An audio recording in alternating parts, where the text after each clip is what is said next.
मित्रांनो, साधी माणसे या मालिकेच्या आजच्या भागामध्ये आता सुधाकर रावांचं डॉक्टर ऑपरेशन तिथे ऑपरेशन थिएटरमध्ये करत असतात. तर बाकी सर्वजण मात्र बाहेर उभे असतात. सर्वांना सुधाकर रावांची खूपच काळजी लागलेली असते. निरूपा सारखी सारखी ऑपरेशन थिएटरकडे पाहत असते. आजी, पंकज, देविकासुद्धा तेथेच असतात आणि त्यांचंही लक्ष तिकडेच असतं. त्यानंतर आता निरूपाला चैनच पडत नसते.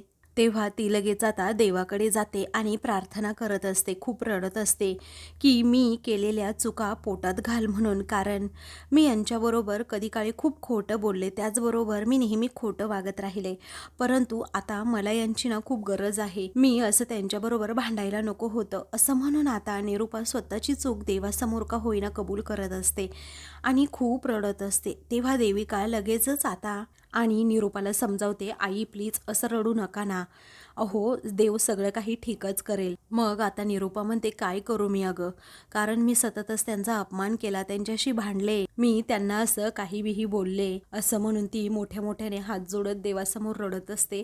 ते पाहून आता आजी आणि सत्या हे तेथे येतात. त्यांनाही जरा तिच्याबद्दल वाईटच वाटत असतं, पण आता आतमध्ये काय होणार आहे ना त्या विचाराने सुद्धा मला भीती वाटायला लागली, असं म्हणून निरूपा रडते. त्याचवेळी देविका पुन्हा तिला समज की अहो बाबा एकदम ठीक होणार आहे, कारण हे ऑपरेशन आहे ना ते छोटंसं आहे, त्यामुळे सगळं काही अगदी व्यवस्थित होईल. मग त्याच वेळी रडतच आता निरूपा म्हणते, त्यांना बरं कर देवा, मला दुसरं काहीच नको. त्यानंतर इकडे सत्य हा आजीला विचारतो, आजी माझ्या बापाने कुणाचंच काही वाईट केलं नाही, मग त्याच्या वाट्याला हे दुःख का? मग आजी म्हणते, बाळा याला तर आयुष्य म्हणतात ना, अरे यामध्ये सुख असते आणि दुःख सुद्धा असते, पण या दुःखातून तरुण जायला आपल्याला फक्त आयुष्य शिकवतं. पण या दुःखातून तरुण जेव्हा आपण पुढे जातो ना, तेव्हा माणूस म्हणून जास्त समृद्ध होतो आणि मग आपल्या पुढे फक्त आणि फक्त सुख उभं असतं.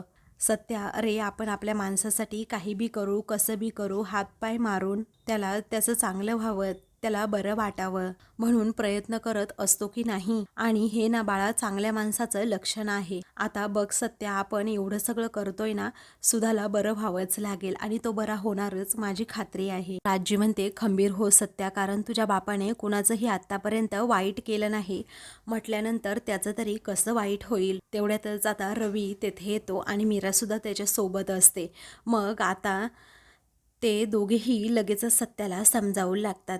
त्यानंतर सत्या म्हणतो, जा निरूपाकडे, तिला जरा समजाव. ऑपरेशन थिएटरचा दिवा सुद्धा बंद झालेला असतो, त्यामुळेच आता रवी ते सांगण्यासाठी निरूपाकडे आलेला असतो आणि तो तिला आता म्हणतो की ऑपरेशन झालंय अगं आई, तेव्हा चल पटकन, असं म्हणून निरूपा लगेचच आता ऑपरेशन थिएटरजवळ जाते. आता सर्वजण बाहेर उभे असतात आणि डॉक्टर बाहेर कधी येतात याचीच वाट पाहत असतात. डॉक्टर बाहेर आल्या आल्या लगेचच निरूपा विचारते, कशा आहेत, हे बरे आहेत ना आता?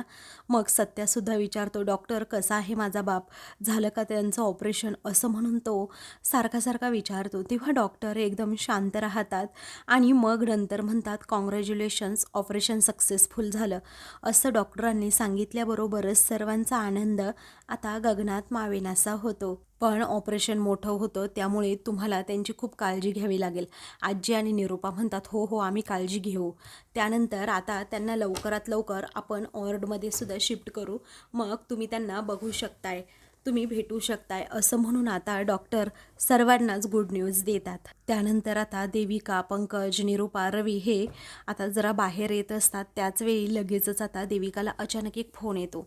तेव्हा ती आता म्हणते की आई ऐका ना, अहो अर्जंट काम आलंय, मी निघू का, कारण बाबा पण आता बरे आहेत ना. तेव्हा आता निरूपा म्हणते की हो निघ.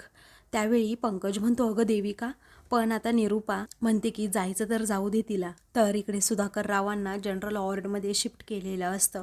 त्याचवेळी आता ते डोळे उघडून सगळ्यांकडे पाहतात.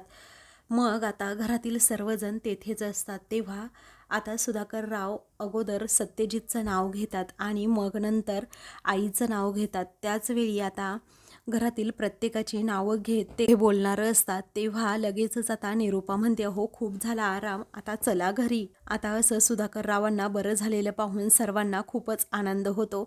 सर्वजण त्यांच्याकडे खूप आनंदाने पाहतात. जण सुधाकर रावांकडे डोळे भरून पाहत असतात. त्याचबरोबर सुधाकर राव सुद्धा आता जरा बरे झालेले असतात, त्यामुळे घरातील सर्वांना असं एकत्र पाहून त्यांनाही छान वाटलेलं असतं. त्यानंतर सत्या म्हणतो, बाप तू हे काय लावलंस रे, तुला मी शेवटचं सांगतोय, इथून पुढे हे असं काहीच नाही झालं पाहिजे. आता तू आधीसारखं पुन्हा ठणठणीत व्हायचं, समजलं?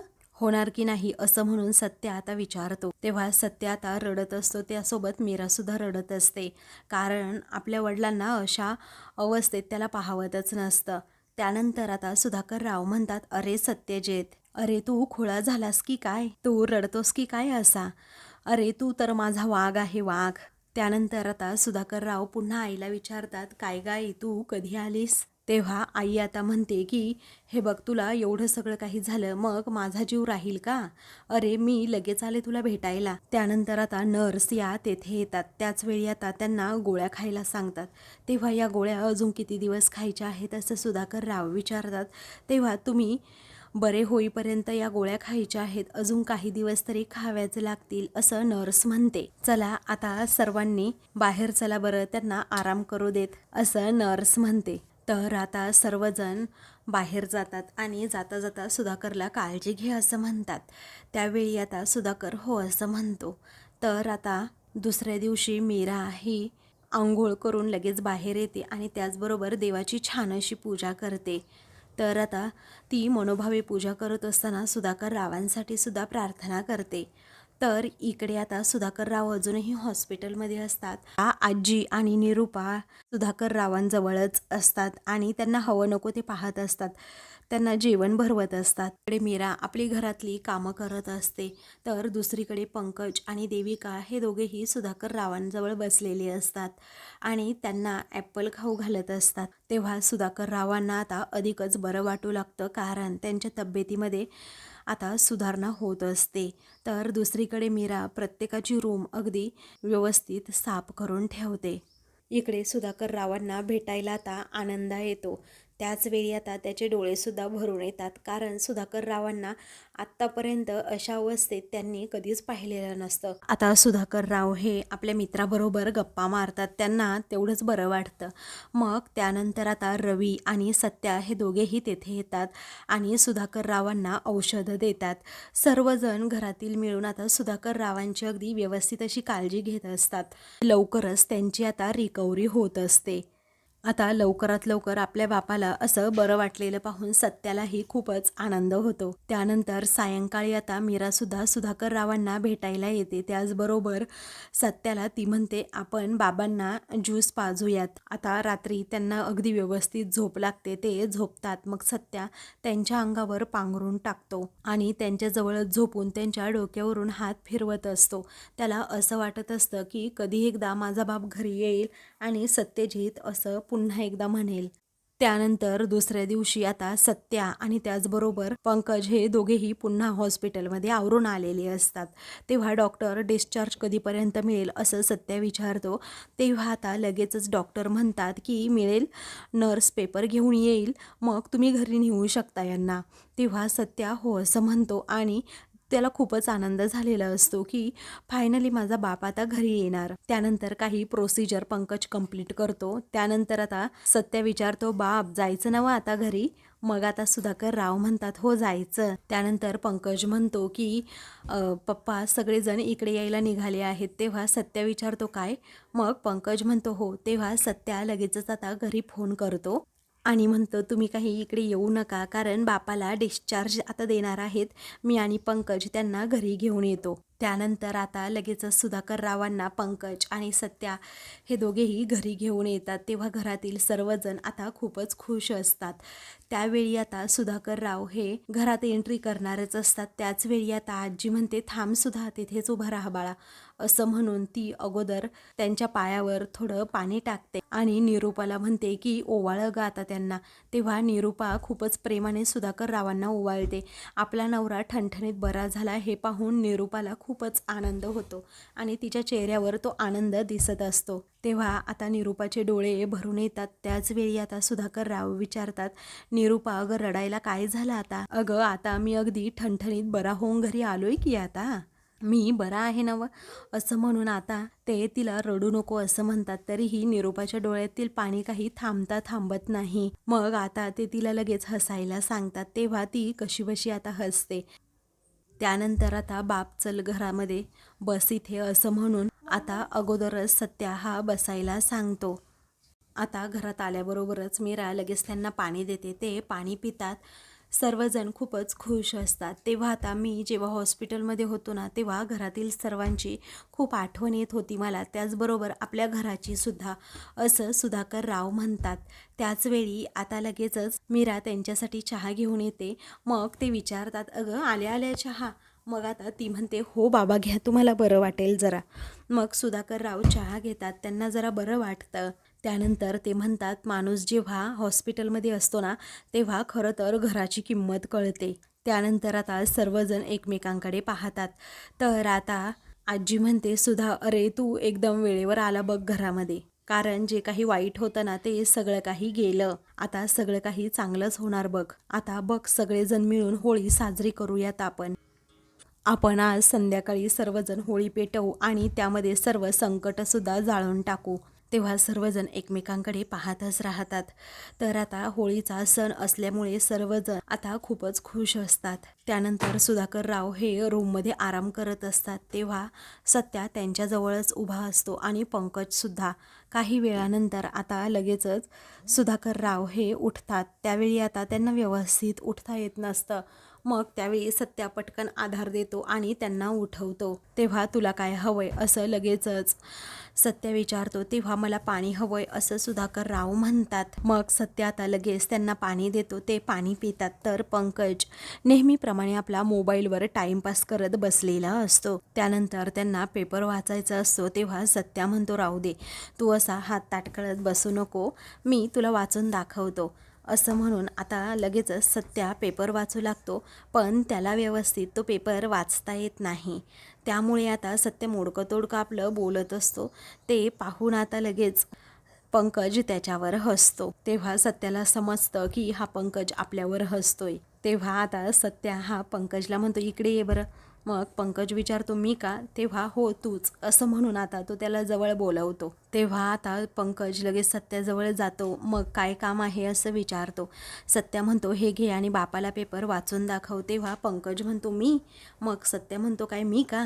मग कोण दुसरं वाचून दाखवणार असं सत्या विचारतो. तेव्हा आता सुधाकर राव म्हणतात, जाऊ देत बाळा, अरे मी काय आता लहान आहे का? मीच वाचतो माझा, आणि पेपर वाचल्याने काही त्रास होणार नाही, उलट माझं मनच रमेल. आणि तसंही डॉक्टरने सांगितलंय की जरा हालचाल ठेवा म्हणून. आता दे बरं, मला वाचू दे, याने काहीही त्रास होणार नाही.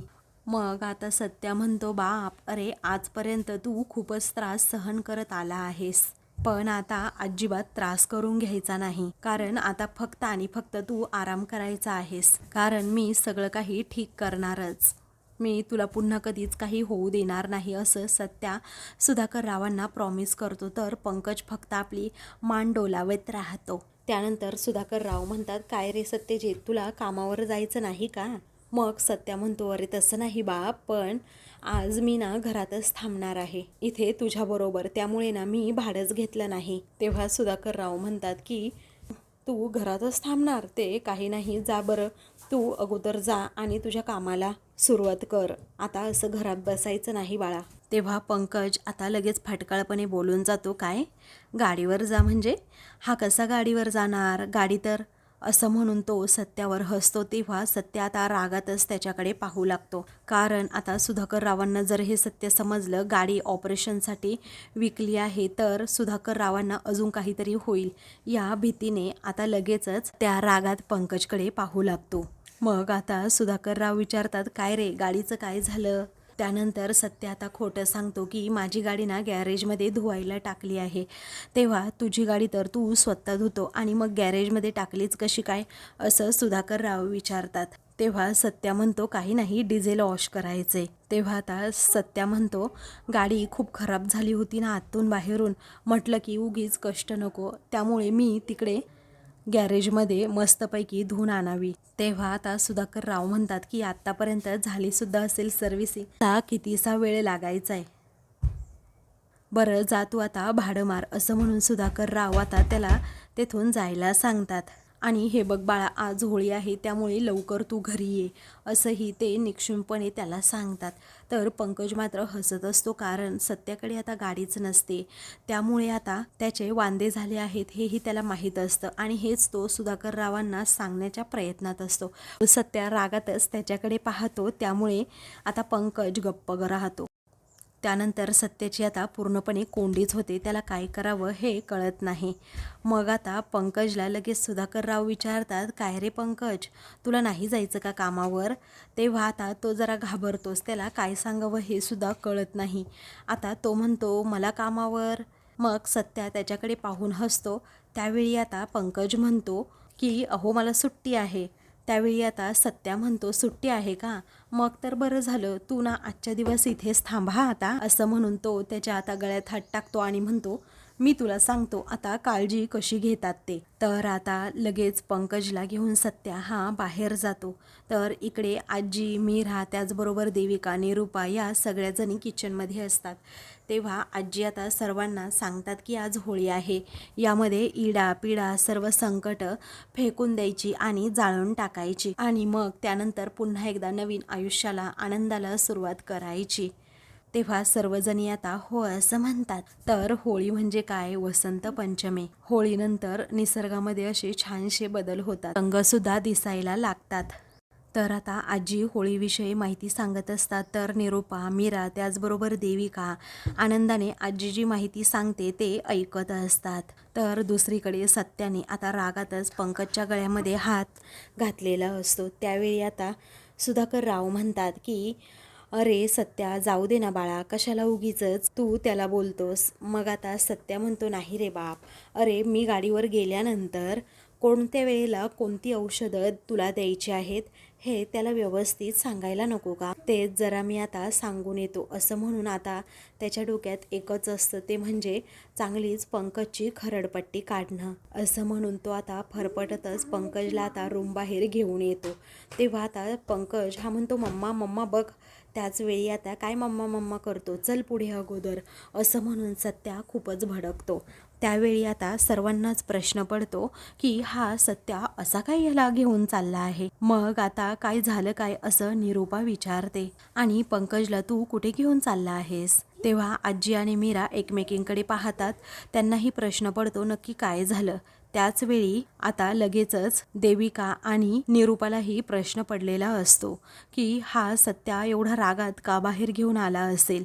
तेव्हा आता काय झालं काय, असं निरूपा पुन्हा विचारते. मग आता सत्या म्हणतो, कुठे काय झालं, कारण बापाला ठीक करायचं आहे ना, त्यामुळे पंकज आणि मी दोघांनी अशी कामं वाटून घेण्याचं ठरवलंय, हो की नाही रे पंकज, असं म्हणून सत्या त्याला विचारतो. तेव्हा पंकज काहीच बोलत नाही. मग आता सत्या म्हणतो, देविका सुद्धा इथे आहे ना, ती सुद्धा घेईल ना आता बापाची काळजी. तेव्हा देविका कशी बशी आता हो असं म्हणते आणि रागातच सत्याकडे पाहते. त्यानंतर आजी त्या दोघांना एकत्र असं पाहून खूपच खुश होते आणि म्हणते की बरं झालं, एकदा का होईना सत्या आणि पंकजचं भांडण शेवटी मिटलं, कारण दुःखामध्ये अशी एकत्र येतात ना, तेच खरं आहे. दुःख असल्यानंतर कसे एकमेकांना भेटतात, सगळा राग रुसवा विसरून जातात. त्यासाठी आपण आज होळी पेटवूयात आणि एक काम करूयात, सगळा राग रुसवा एकमेकांबद्दलचा द्वेष मत्सर सर्व त्या होळीत जाळून आपण खाक करून टाकू. म्हणजे कसं होईल, घरामध्ये आनंदाचं वातावरण निर्माण होईल, त्याचबरोबर घरामध्ये आपल्याला अगदी प्रसन्न वाटेल, असं आजी आता सर्वांना सांगतात. मात्र आता निरूपा वेगळंच काहीतरी विचार करत असते, कारण तिला माहीत असतं की एवढ्या साधेपणाने सत्या अजिबात पंकजला माफ करणार नाही आणि त्याचबरोबर पंकजला तो असा प्रेमाने आतमध्ये घेऊनच गेला नसेल. तर पुढे आजी म्हणते, आता इथून पुढे ना सगळं काही अगदी चांगलंच होणार. तर निरूपा आणि देविका एकमेकींकडे पाहत त्यांना टेन्शनच येतं. तर आता मित्रांनो, पुढील भागामध्ये सत्या पंकजला रूममध्ये घेऊन जातो आणि रागातच त्याला आता कॉलर पकडत म्हणतो की तुला मी शेवटचं सांगतोय, फायनलमध्ये मी माझी गाडी बापासाठी विकली, हे त्याला अजिबात समजलं नाही पाहिजे, कळलं? तेव्हा ओके मी प्रयत्न करतो असं पंकज म्हणतो. तेव्हा सत्या अजूनच रागात त्याच्याकडे पाहतो आणि त्याला विचारतो काय प्रयत्न करतो म्हणजे, आणि पुन्हा एकदा त्याची कॉलर पकडत म्हणतो तुझा हा प्रयत्न जर का फसला तर तू आहे आणि मी आहे. तर बाहेर सर्वजण आता होळीची तयारी करत असतात. तेव्हा तेथे मोठी मोठी लाकडं असतात. मीरा मोठं लाकूड उचलून घेऊन येते. तेव्हा नाजूकबाईने नाजूक कामं करायची असतात असं सत्या तिला म्हणतो. तर आता मीरा म्हणते बाई जरी नाजूक दिसत असेल ना तरीही तिच्या मनगटात आणि मनात खूप शक्ती असते, कारण तिने एकदा का काही ठरवलं की ते ती करून दाखवतेच. मग आता सर्व बायका म्हणू लागतात काय मग सत्यजितराव जमलं की नाही तुमच्या बायकोला. तेव्हा सत्या कौतुकाने मीराकडे पाहतो. अशाच मालिकेंचे पुढील भाग पाहण्यासाठी चॅनलला सबस्क्राईब करा.